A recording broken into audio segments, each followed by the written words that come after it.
Here are 3 mistakes I see people make all the time when planning their Disney cruise and how you can avoid them. 1, missing the booking window for the free Royal Gathering Princess Meet and Greet.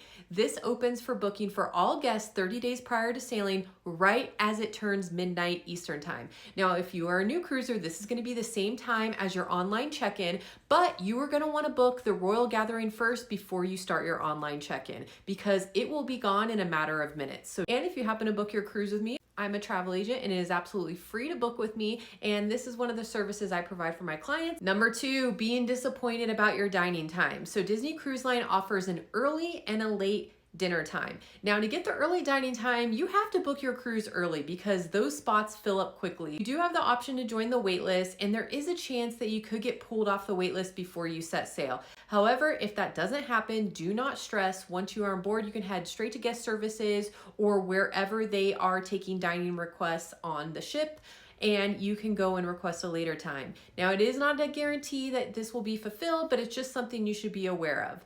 Now, I would also factor in if you are traveling from a different time zone, maybe that late dinner time isn't as late as you think it would be. We travel from Colorado, so we are in Mountain Standard Time Zone, and when we travel to the East Coast, that means we are 2 hours ahead. So at 8 o'clock dinner time is actually closer to 6 p.m. For the evening shows, those happen opposite the dinner time on most nights. So if you have the early dinner time, you can then go to the show after dinner. If you are the late dinner time, then you will go to the show before dinner. So you might actually find that the later dinner time works better and your kids will get to be awake and alert for the shows and then head to dinner. And we usually just go straight to bed after dinner.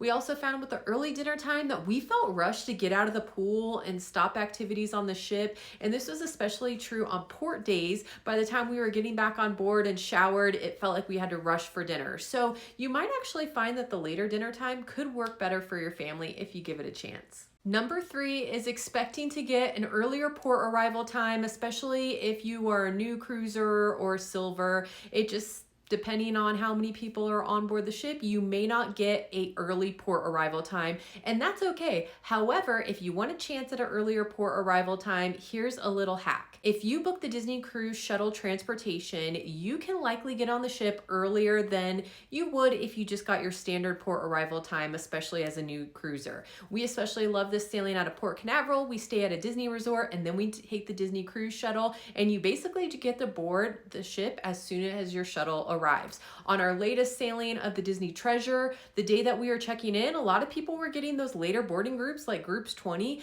and because we had the shuttle, we didn't even have to worry about rushing to check in right away because we were assigned arrival time and a boarding group, and we were boarding group